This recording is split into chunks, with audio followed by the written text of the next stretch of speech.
warahmatullahi wabarakatuh. Alhamdulillahil rahim al-azim al-halim alladzi karramana wa bi'inat bi-tashrif wa takrim asyhadu an la ilaha illallah wahdahu la syarika lah wa asyhadu anna sayyidana Muhammadan abduhu wa rasuluhu la nabiyya ba'dah. Allahumma salli wa sallim wa barik wa karrim wa majid wa azim ala sayyidina wa habibina maulana Muhammadin wa ala alihi wa sahbihi wa tabi'in wa man tabi'ahum bi ihsan ila yaumil wa ba'd.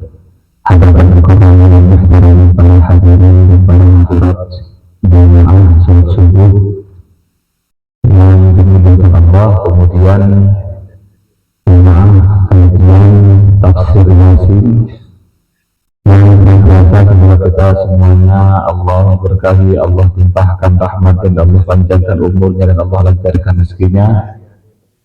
Alhamdulillah, pada kesempatan kali ini kita bisa melanjutkan kajian kita yang sudah kita mulai hampir setahun ini. Kita sudah mengkaji tafsir surat Yasin dari awal sampai sekarang ke ayat ke-13 ya. Sampai ke ayat 23 atau 20-an. Alhamdulillah, sudah seharusnya kita sudah paham sebagian mengenai surat Yasin, di mana surat ini sering kita baca dan bahkan keutamaan disebutkan sebagai qulbul Quran. Yasin itu adalah qulbul Quran, hatinya ya, inti jantung dari Al-Quran. Maka sudah sepatutnya kita memahaminya, merenungnya, dan kita bisa ketika membaca menghayati isinya dan bisa mengambil kandungan dan hikmahnya. Oleh karena itu, salawat dan salam adalah kita haturkan kepada kita besar Muhammad sallallahu alaihi wasallam, yang mana melalui beliaulah kita memahami, bisa mengetahui apa yang Allah perintahkan, apa yang Allah larang, apa yang Allah anjurkan, apa yang Allah makruhkan kepada kita. Maka atas jalan beliau kita bisa memahami semua itu. Sudah sepatutnya kita berterima kasih. Cara berterima kasih paling mendasar kepada beliau adalah sering mengucapkan salawat dan salam kepada beliau, juga kepada sahabatnya dan juga keluarganya dan kita sebagai pengikutnya dan umatnya. Jamaah dimuliakan Allah, kita akan lanjutkan kajian tafsir surat Yasin ini, di mana kita masih dalam akhir cerita dari Shahibu Yasin. Kalau kita mengenal dalam tafsir Yasin ada istilah disebut dengan Shahibu Yasin. Shahibu Yasin itu adalah orang yang diceritakan dalam surat Yasin. Sebagaimana kita sebutkan sebelumnya, bahwa Allah mengatakan wadrib lahum mathalan ashabal qaryah idh ja'ahal mursalun. Dikatakan, ceritakanlah Muhammad tentang cerita sebuah desa di mana Allah utus utusan kepada mereka, kemudian diutus 2, didustakan, ditambah 3, masih didustakan gitu ya. Kemudian cerita yang uniknya bukan di para rasulnya, enggak. Ada seorang pengikut dari 3 rasul ini, di mana pengikut ini disebut dengan tafsirnya ya, disebut namanya Habib An-Najjar. Habib ini dia mengimani, mempercayai kepada rasul tersebut. Bahkan ketika mereka dustakan, datanglah wajah amin aqsal madinati rajulun yas'a, datang seorang laki-laki dari ujung kota. Dia berlari, berusaha terengah-engah hanya untuk membela kebenaran.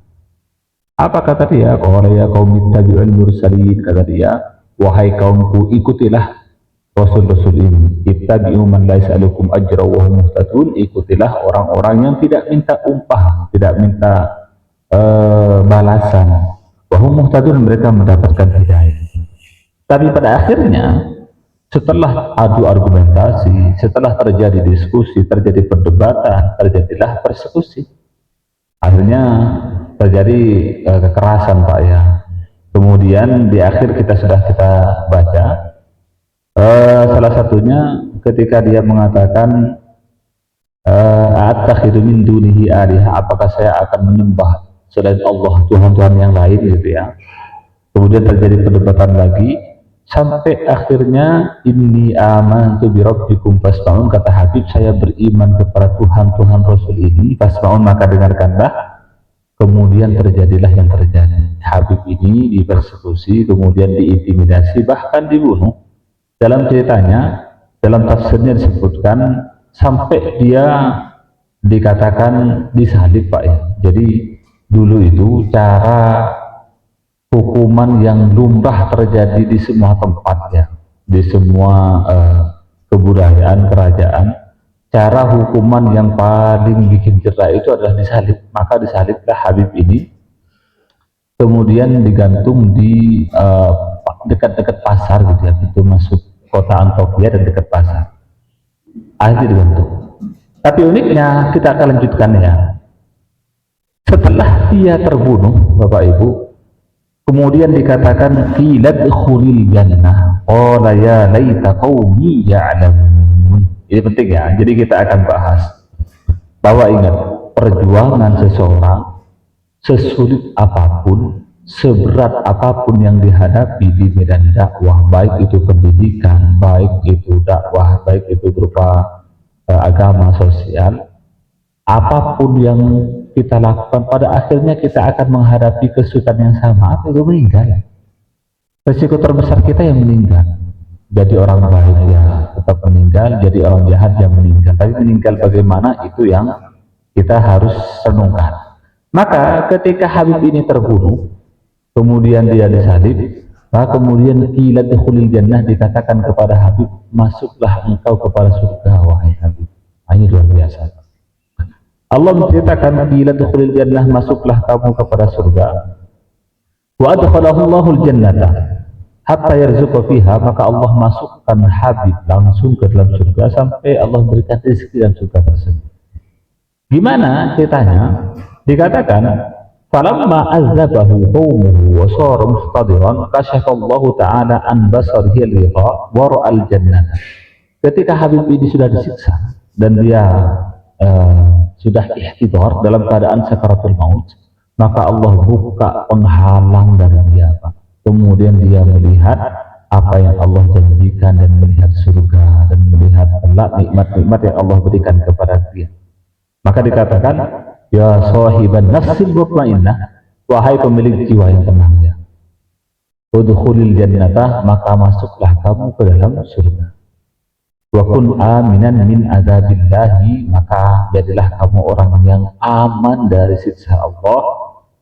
Fa inda dzalika, ketika itu qala Habib, maka Habib mengatakan, lamman intaha basaruhu ila jannah, ketika Habib sudah sampai pandangannya kepada surga Pak, maka kemudian qala ya laita qaumi ya'lamun, dia mengatakan ya laita qaumi ya'lamun, seandainya kaumku tahu gitu ya, apa yang saya rasakan.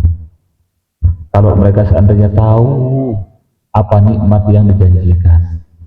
Bima ghafara li rabbi wa ja'alani minal mukramin, bagaimana Allah subhanahu wa ta'ala memberikan ampunan kepadaku dan aku dijadikan orang-orang yang mulia, katanya Habib, seandainya kaumku tahu. Nih Bapak Ibu, coba direnungkan begini ya, kalau kita bisa menjamin ketika kita meninggal, maka keadaan meninggal kita, meninggal yang nikmat luar biasa. Kita tahu bahwa kita akan meninggal dalam keadaan yang diridhoi Allah, dijanjikan mendapat nikmatnya, maka kita tentu akan sebahagia Habib ini. Kemudian semua yang kita rasakan dulu itu, capeknya, sakit perjuangannya, derita yang kita rasakan, itu akan selesai Pak, habis. Tidakkah kita pernah merasakan, kita pernah berjuang, kita pernah mengalami rasa sulit, setelah kita mendapat bayaran dari apa yang kita lakukan, kita mendapat balasan yang kita rasakan, maka semua perjuangan itu selesai? Sudah enggak kita rasakan? Tidakkah pernah kita merasakan ketika kuliah dulu ya, capek kita belajar, harus datang jam 7, kemudian masuk, kemudian kita mengerjakan skripsi, kemudian kita pergi KN gitu ya. Kalau ketika di wisuda, semua capek itu bakal hilang itu. Gara-gara apa? Hanya wisuda Pak, selesai itu. Wisuda, bahagia, semua capek itu berlalu. Maka sama, perjuangan kita di dunia, capeknya kita, derita kita, semua yang kita rasakan ketika kita sudah meninggal, Allah buka semua tirainya, kita melihat apa yang Allah janjikan, hilang Pak capek. Maka jangan pernah kita, wah ini saya ke masjid capek, dakwah capek, ngajak teman capek, kita ke tetangga capek, jangan begitu. Kenapa? Di akhir hayat, ketika Allah buka hijabnya, dilihatlah semua yang bisa kita lihat, kita rasakan semua yang dimulai dari akhirat itu, hilang semuanya. Sudah nyaman gitu ya. Pernah nggak kita ada proyek gitu ya, proyek apa gitu ya, kemudian dicontoh Pak, contoh duniawi, capek mengerjakannya, tiba-tiba sudah goal, sudah apa namanya, selesai, dapat keuntungannya, semua capeknya dihilang, hilang. Sama kayak orang kuliah tadi itu, sudah wisuda, wah lega semuanya. Padahal ketika ngerjakan skripsi, kita ngerjakan tugasnya itu kayak berdarah-darah luar biasa, itu mengenang itu capek luar biasa, sulit, kesal semuanya. Ketika wisuda, wah luar biasa, nikmatnya hilang semuanya. Maka ini sama yang dirasakan Habib sama ketika Allah mengatakan qila dukhulil jannah, masuklah kamu ke surga Allah wahai Habib.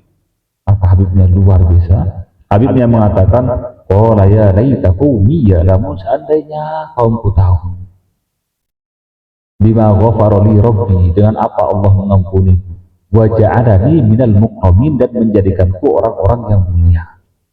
Coba ya.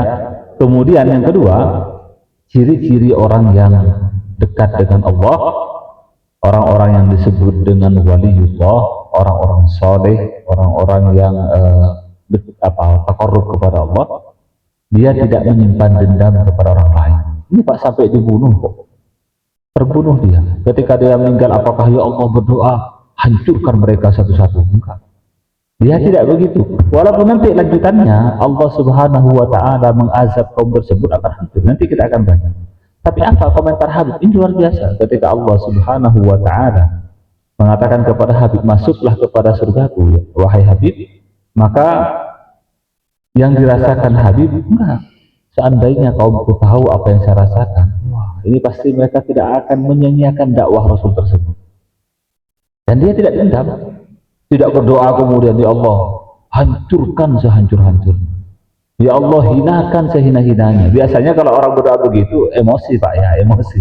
Kalau kita ada apa-apa kemudian emosi begitu ya. Tapi orang ciri-ciri orang dekat dengan Allah, orang yang disebut dengan waliullah gitu ya, orang-orang yang saleh, orang-orang yang memang kepentingannya adalah dakwah Allah, dakwah kepada agama Allah, dia biasanya cenderung tidak akan emosian Pak, tidak emosian, dia tidak dendam, tidak akan menyimpan di hati. Kenapa? Dia tahu kaumnya menolak dia itu gara-gara tidak tahu mereka. Seandainya mereka tahu nikmatnya beribadah, nikmatnya kelak di surga, tidak akan menolak mereka. Makanya Nabi juga sebagaimana dijelaskan sebelumnya, Nabi sampai dihina, Nabi diludahi, Nabi sampai ketika sujud ada yang menginjak lehernya, ada yang melempar kotoran kepada Nabi, bahkan Nabi sampai dihina, anak-anaknya disuruh menghina Nabi ketika ke Taif, sampai juga Nabi pernah juga dilempar, giginya sampai patah gitu ya. Nabi tidak mengatakan hancurkan mereka. Nabi ketika ditawarkan untuk menghancurkan mereka, Nabi mengatakan semoga nanti kelak walaupun mereka enggak Islam, semoga ada keturunan dari mereka yang Islam. Luar biasa. Nabi berdoa walaupun mereka enggak Islam, minimal ya, minimal semoga nanti ada keturunan mereka yang masuk Islam. Luar biasa. Maka Habib mengatakan qala ya laita qaumi ya'lamun bima ghafara rabbi wa ja'alani min mukramin, tamanna Habibun bi an ya'lama qaumuhu bi ayyi sababin ghafara Allah ta'ala lahu wa akramahu liyarghabu fi dinil Islam. Jadi Habib ini ketika dia terbunuh, maka dia berharap, sangat berharap bahwa kaumnya tahu apa sebab Allah mengampuni dosa-dosanya, dan juga apa sebab Allah Subhanahu wa Ta'ala menjadikannya orang-orang yang mulia, sehingga mereka mau masuk dalam agama yang benar, agama yang benar. Kemudian, tapi ingat Pak ya, ini yang harus diperhatikan ya, ini hal yang berbeda. Ciri orang yang dekat dengan Allah, ya dia tidak emosian, tidak emosi, tidak dendam dia. Walaupun disakiti, walaupun dihina, selama itu demi kepentingan agama, biasanya dia tidak menyimpan dendam. Bahkan dia sampai terbunuh pun doanya tetap sama, Allahumma hdi qaumi fa innahum la ya'lamun, ya Allah berikan hidayah kepada kaumku karena mereka enggak tahu. Tapi ingat ya, Dia mungkin tidak dendam, tapi Allah Subhanahu wa Ta'ala mungkin yang cemburu kepada orang begini. Ingat ya, kalau kita menyakiti orang-orang yang soleh, orang-orang yang baik, orang-orang yang dekat dengan Allah, mungkin dianya tidak marah, tapi ingat, takut Allah yang marah. Tapi ingat, Allah yang cemburu. Tapi ingat, Allah yang tidak suka, Pak. Kalau yang tidak suka Allah, luar biasa. Makanya ketika Habib, ingat ya, posisi Habib tidak dendam. Bahkan komentarnya luar biasa. Seandainya kaumku tahu apa yang penyebab aku diampuni Allah, pasti mereka akan sama dengan aku, kata Habib.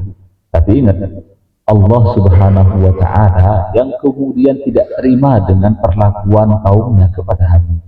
Oleh karenanya, falamma qutila Habibun wadaballahu ta'ala wa ajjala lahum nikmata wa amarallahu Jibril alaihi salam an yuhlikahum. Ketika Habib terbunuh, Pak ya, dibunuh Habib, maka Allah murka. Wadaballahu, Allah murka. Kemudian wa ajjala lahum nikmata, Allah segerakan siksaan kepada orang-orang ini. Allah segerakan siksaannya, Allah segerakan musibahnya, Allah segerakan baraknya, dan Allah merintahkan Jibril. Ini Pak ya, Allah merintahkan Jibril. Malaikat Jibril untuk menghancurkan mereka. Wa amaru Jibril, ya. Jibril itu dalam banyak literasi disebutkan Jibril atau Jibril ya. Yang dalam bahasa Latin disebut Gabriel gitu ya. Itu malaikat itu di hampir semua di agama-agama yang samawi itu mirip ya, walaupun nama-namanya tidak terlalu sama, tapi mereka tugas-tugasnya sebenarnya sama. Cuma walaupun ada penyimpangan di agama yang lain, mereka menganggapnya malaikat itu perempuan gitu. Kalau digambarkan angel itu perempuan gitu. Kalau di kita orang muslim, malaikat itu tidak laki-laki, tidak perempuan, mereka tidak punya jenis kelamin. Walaupun kalau kita menyebutnya seperti laki-laki, tapi itu tidak laki-laki, tidak perempuan. Maka Allah perintahkan Jibril salam an yuhlikahum, untuk menghancurkan mereka, kaum Antokia, ya, kaumnya Habib ini ya. Wasoha sayhatan azimah, kemudian dihancurkannya Pak ya. Tidak dengan kemudian mengutus banyak hal, enggak mudah bagi Allah untuk menghancurkan. Hanya dengan sekedar teriak ya. Wajah Jibril alaihi salatu wassalam bi amrillahi ila babil madinati wa akhadha misra'aihi wa harraqal madinah. Datang Jibril Pak, kemudian dia ke pintu kota tersebut, dia gerakkan pintunya. Ini dalam bahasa tafsirnya Pak, dalam bahasa realnya kita nggak tahu apakah itu musibah atau apa. Kemudian dia berteriak dengan teriakan yang luar biasa, famatu jami'an, maka hancur dan matilah semua kaum dari Habib tersebut. Saya dulu umat-umat terdahulu ketika datang para nabi, nabinya sudah berdakwah, rasulnya sudah mengajar, sampai batas tertentu tidak iman, itu langsung hancurkan, hancur. Nabinya sudah langsung diazab, disiksa habis. Kecuali umat Muhammad Pak, umat Muhammad ini tidak mengalami hal tersebut. Itu berkat doanya Nabi SAW. Dulu Pak ya, dulu Nabi dan Rasul itu, Nabi itu sebanyak 224.000 ya. Jadi hampir 124.000 itu 100.000 ya, 124.000 Nabi. Rasul itu 313 dan sebagainya. Jadi dulu itu Nabi itu banyak sekali. Perannya Nabi itu dulu, sekarang digantikan perannya ustadz ulama gitu. Ulama itu. Maka dulu ada Nabi yang umatnya hanya 2, umatnya hanya 10 dikit. Tapi ketika umatnya mendustakan, banyak dari umatnya itu yang berakhir dengan dibinasakan, dihancurkan, ditenggelamkan, tumpah dan lain sebagainya. Tapi umat Nabi Muhammad itu aman Pak, aman ya. Makanya ada hadis riwayat dari Imam Muslim ya, di mana Nabi cerita, sa'altu rabbi salatan, kata Nabi, ini untuk kita Pak ya, umat Muhammad, saya pernah berdoa kepada Tuhanku, kata Nabi, 3 doa, 1 Allah tidak ijabah secara langsung ya, secara teks secara substansinya, dua diijabah. Maka Nabi mengatakan, Sa'altu Rabbi salatan fa'a'tani ithnataini wa ma'ana'ani wahidatun. Saya meminta kepada Allah 3 doa, 2 diijabah secara substansinya, 1 tidak diijabah. Yang pertama apa? Saya berdoa kepada Allah anju an la yuhlika ummati bisanah. Saya berdoa agar Allah tidak menghancurkan umatku dengan musibah, dengan dengan gempa, dengan kemarau dan lain sebagainya. Kedua, wa sa'altuhu an la yuhlika ummati bil gharaq. Saya minta agar Allah tidak menghancurkan umatku dengan tenggelam, dengan musibah banjir kemudian tenggelam semuanya. Allah mengijabah. Maka umat Muhammad insya Allah akan aman dari musibah gempa yang menghabiskan semua umat. Ini Pak ya, beda Pak ya. Lah kok masih ada gempa tuh di Sumatera? Ada Pak, bukan nggak ada. Enggak, maksudnya Nabi berdoa agar tidak ada azab ataupun siksaan yang menghabiskan semua umat Muhammad. Nggak ada. Allah mengijabah doa Nabi agar tidak menghancurkan umat Muhammad semuanya, ya, dalam musibah, dalam gempa, sebagaimana terjadi di umat terdahulu. Tapi doa ketiga Pak, ini doa ketiga yang tidak diijabah. Wa sa'altuhu an la ja'ala ba'sahum bainahum. Saya berdoa agar tidak terjadi perpecahan ya. Tidak terjadi perpecahan, perdebatan, saling sikut menyikut, saling iri, saling dengki di antara mereka. Kata Nabi, famana'aniha, Allah mencegah hal tersebut. Makanya sudah jadi takdir Allah Pak ya, kalau memang setiap ada aja itu, misalnya ada isu ini, kemudian saling debat gitu ya di medsos, ramai gitu ya, nggak pernah selesai isu ini, debat lagi, isu ini debat lagi, karena memang sudah takdir Allah. Seolah-olah Allah tahu bahwa umat Muhammad ini terus berdebat gitu, berdebat, saling bantah-bantahan, saling iri itu. Tapi Nabi seolah-olah memberikan kita jaminan bahwa umat Muhammad ini tidak akan pernah digulung oleh musibah habis semuanya, nggak ada. Tapi ada musibah, di sana banjir, di sana gempa, ada, tapi tidak akan menggulung semua umat Muhammad. Sekarang sudah jelas Pak ya, walaupun di mana banjir, umat Muhammad sudah banyak, hampir 2 miliar mungkin. Jadi tidak akan habis, tidak ada seperti umat terdahulu, banjir satu ini habis semuanya, gempa segini mati semuanya, kena begini mati semuanya. Maka alhamdulillah aman ya. Bahasa kasarnya, sejahat-jahatnya umat Muhammad itu, sebejat-bejatnya, sejahat-jahatnya, tidak akan digulung satu musibah, satu kota habis gitu, habis satu satu umat habis, enggak. Tapi jangan, aman nih saya, enggak. Tapi ingat ya, ada siksa perorangan gitu ya. Ini satu umat aman, tapi ya perorangan ada Pak ya. Perorangan, regional, per daerah, ada aja. Jadi umat Muhammad akan ada sampai kiamat. Tapi perorangan, enggak. Jangan merasa, aman nih kita nih. Aman satu umat, tapi tidak perorangan, tidak per individu.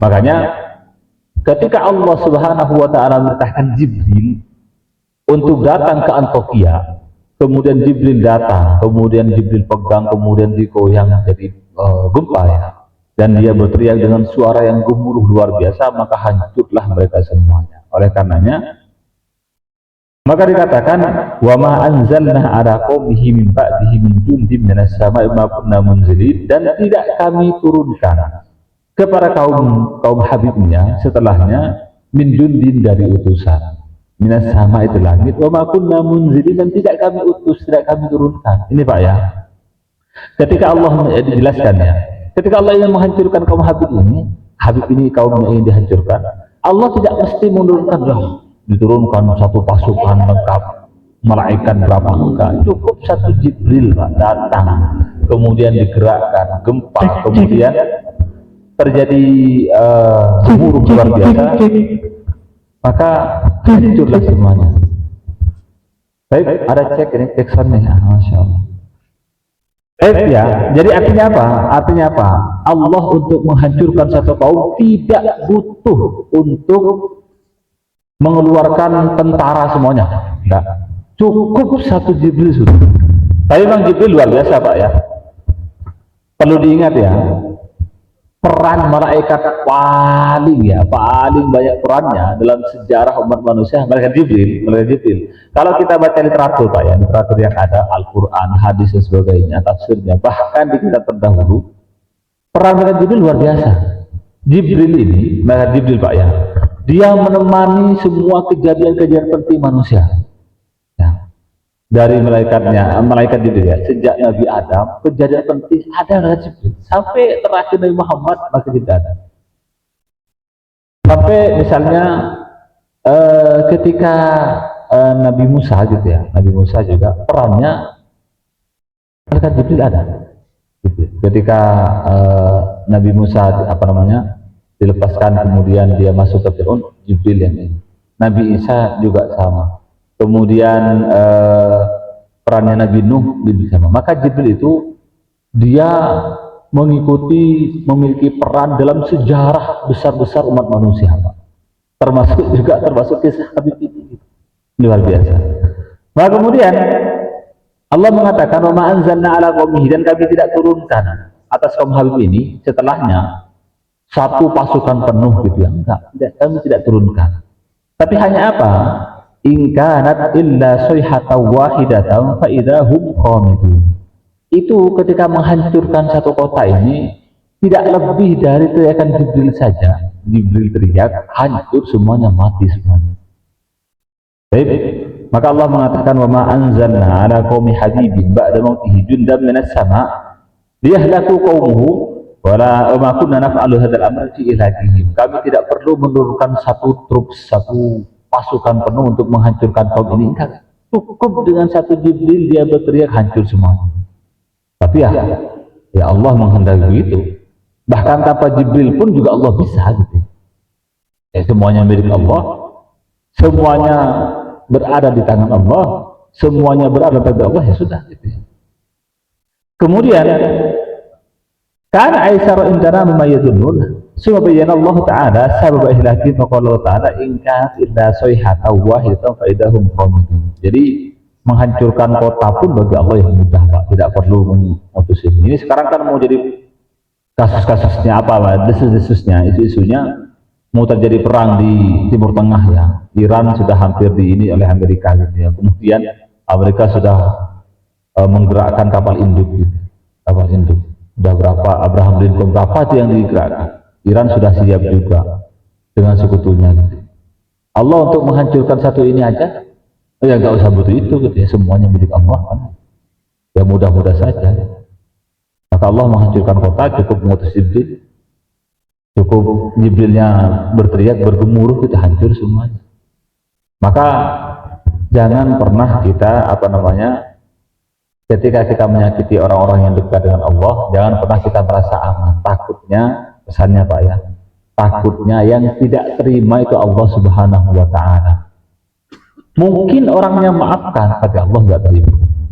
Jangan pernah kita menyakiti orang-orang yang soleh, orang-orang yang baik.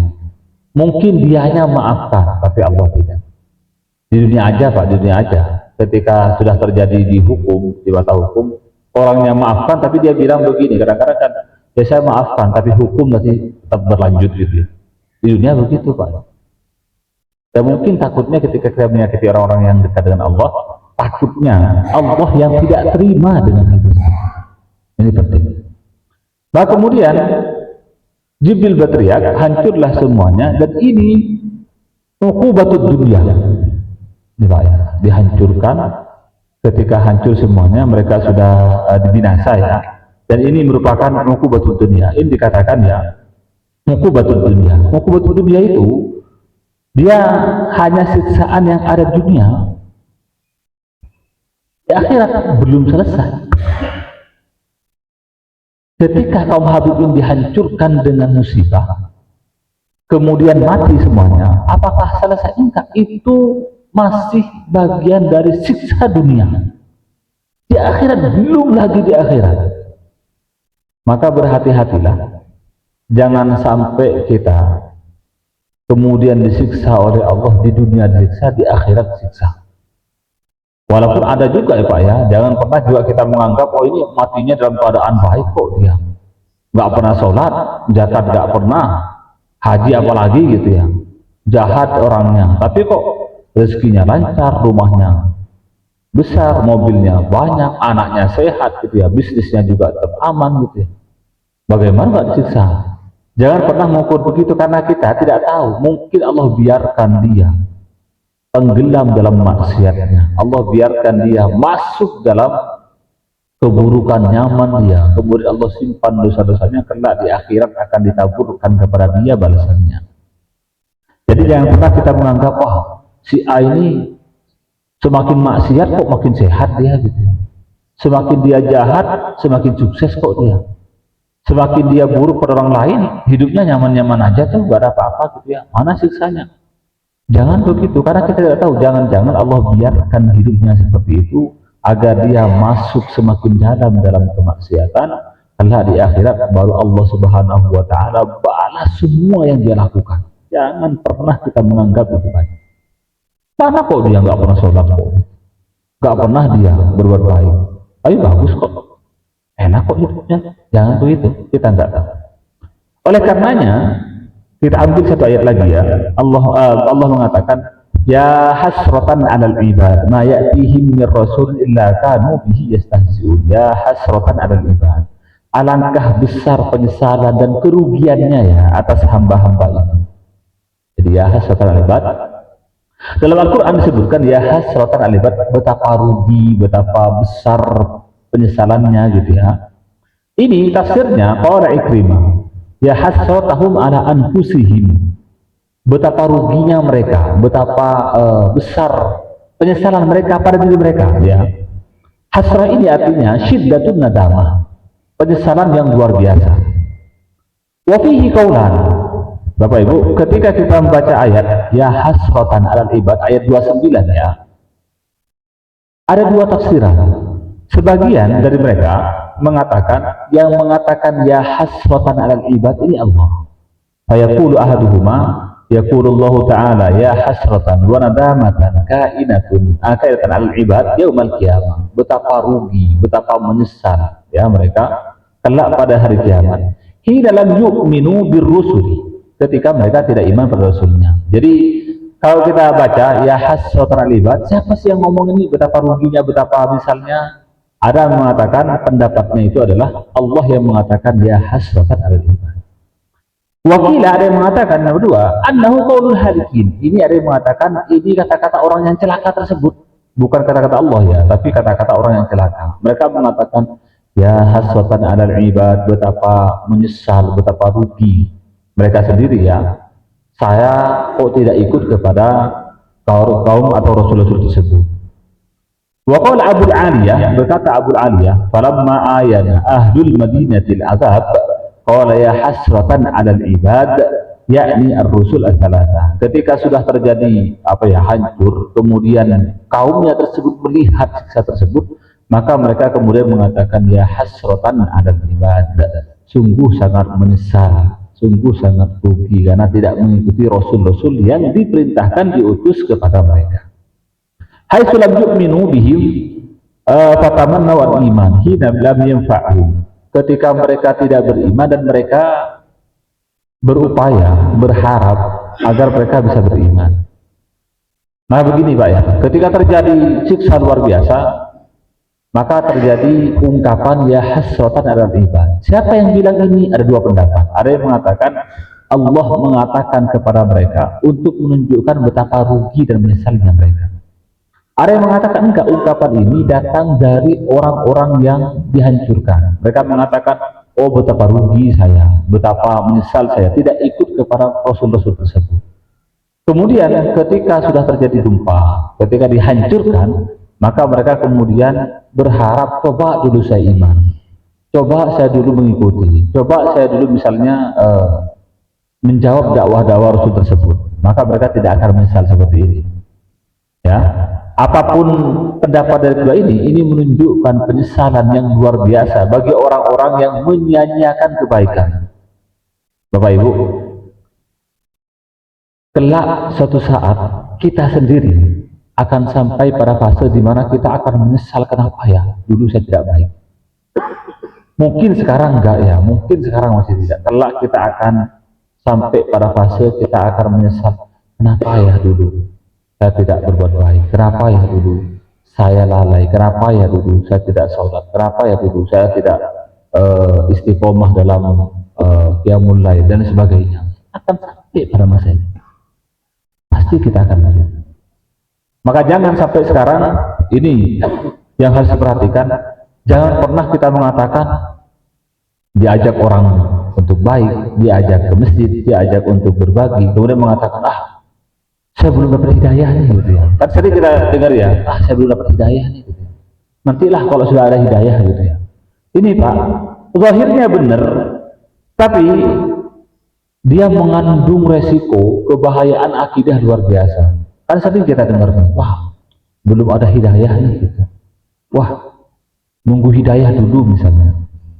Ini seolah-olah ini benar gitu ya, padahal itu berbahaya. Kenapa? Ada dua kebahayaannya. Satu, kita menganggap Allah itu tidak memberikan jalan hidayah kepada kita, padahal Allah setiap hari memberikan pancingan hidayah.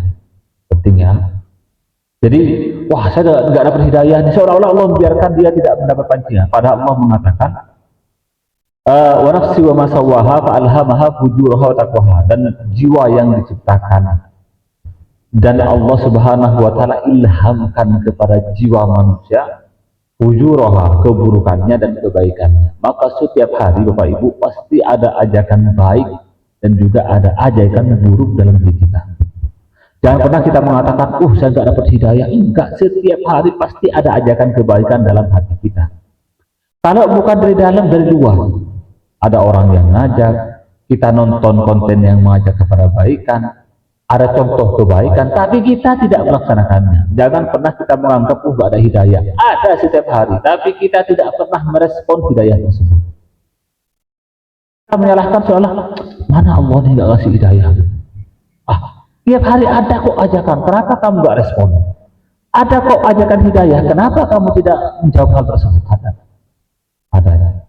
Kedua, berbahayanya ungkapan ini seolah-olah kita tidak mempunyai peran apa-apa dalam kehidupan kita. Nunggu aja. Padahal hidayah itu dijemput. Hidayah itu Pak ya, dijemput, kita mencari, kita lakukan. Jangan nunggu di rumah, nunggu hidayah gitu ya, ada yang menggerakkan. Nggak bisa begitu. Hidayah harus dijemput, kita berikhtiar, kita berusaha. Dan Allah setiap hari mendatangkan pancingan-pancingan, stimulan-stimulan hidayah. Kita tahu dulu dari HP, kemudian datang ceramah, datang ajakan. Ada WhatsApp dari teman mengajak ke masjid, ada WhatsApp dari ini mengajak kita berbaik. Ada saja hidayah. Kemudian kita punya ikhtiar untuk mencarinya. Walaupun tidak ada, kita bisa nyari.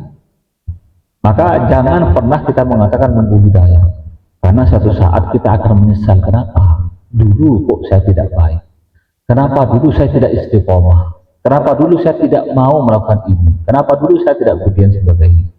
Maka akhirnya jangan pernah kita menjadi seperti orang-orang yang menyesal, seperti menyesalnya kaumnya Habib ini, sehingga mereka mengatakan ya hasratan al ibad, sungguh rugi, sungguh besar penyesalannya atas kaum ini, hamba ini ya, ketika mereka tidak beriman, tidak mengikuti ajakan para rasul, sehingga mereka meninggalnya, matinya dalam keadaan na'udzubillah, kufur kepada Allah, dan berharap ketika itu sudah iman. Tapi sudah nyawa di kerongkongan Pak ya, mau iman juga sudah nggak ada gunanya, telat gitu ya.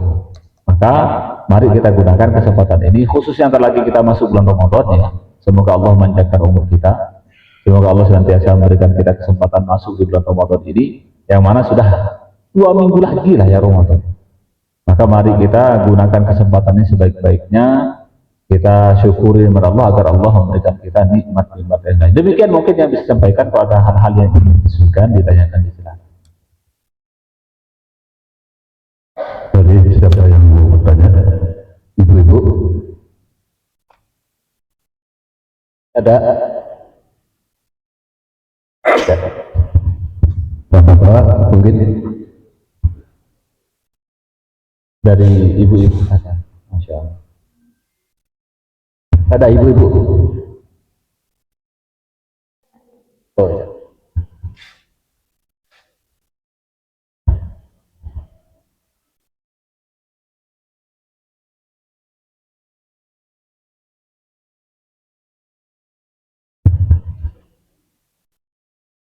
Ketika Anies lupa ucapannya dulu, ketika Obul Samsulat terlebih dahulu, Anies Baswedan yang masih kita ingat. Assalamualaikum warahmatullahi wabarakatuh. Pak Ustadz, saya mau tanya tetapi di luar tema. Ini tentang zakat mal. Apakah rumah yang saya tempati itu juga wajib dizakati? Terus bagaimana cara menghitung zakatnya itu? Terima kasih. Wassalamualaikum warahmatullahi wabarakatuh. Baik, untuk zakat mal itu kewajiban harta yang harus dikeluarkan dari harta kita.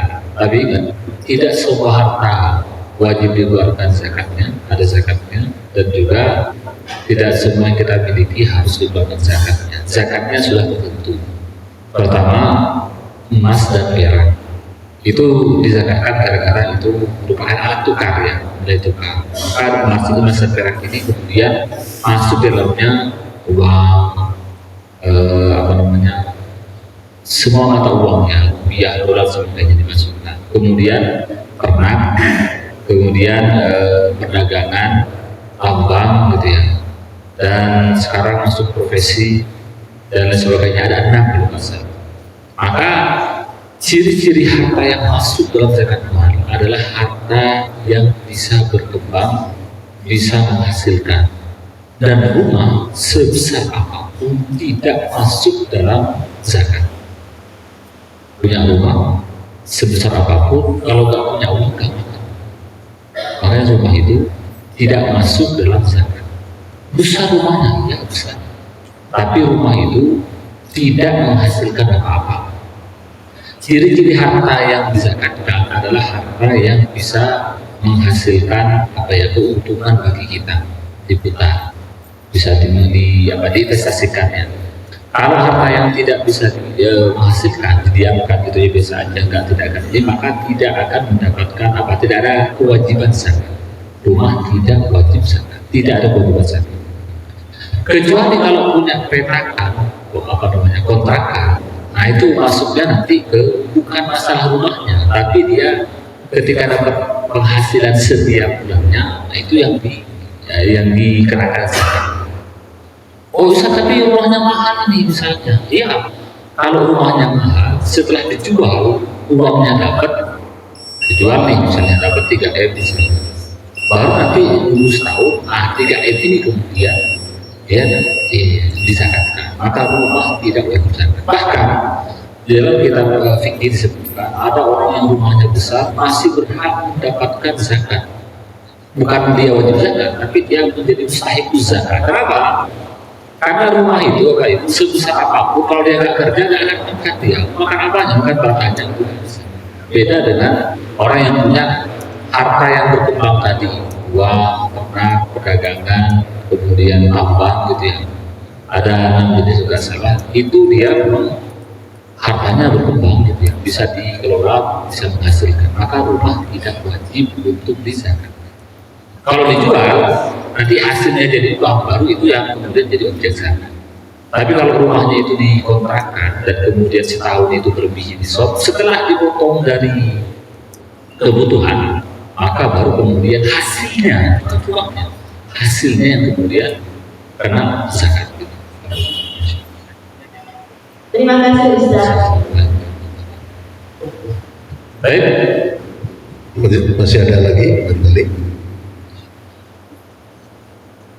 Cukup Ustaz. Alhamdulillah, semoga apa yang kita kaji pada kesempatan kali ini bisa menambahkan ilmu kita, bisa menjadi ilmu yang bermanfaat, yang bisa kita praktekkan, kita terapkan dalam kehidupan kita sehari-hari. Dan semoga Allah senantiasa mengampuni dosa-dosa kita, memanjangkan umur kita, memberikan kesempatan kita untuk masuk ke bulan Ramadan yang mulia, sehingga kita bisa bertemu Ramadan, menikmati indahnya Ramadan, beribadah di bulan Ramadan, kita bisa qiyamul lail, berpuasa, kita bisa berbagi di bulan Ramadan yang mulia. Dan semoga Allah senantiasa memberikan kita kesempatan untuk senantiasa istiqomah beribadah kepada Allah, sehingga kita mendapat keberkahan dan rahmatnya. Semoga Allah senantiasa memberikan kesempatan kita untuk meninggal dalam keadaan husnul khatimah, membaca la ilaha illallah Muhammadur Rasulullah SAW. Rabbana atina fid dunya hasanah wa fil akhirati hasanah wa qina adzabannar. Assalamualaikum warahmatullahi wabarakatuh.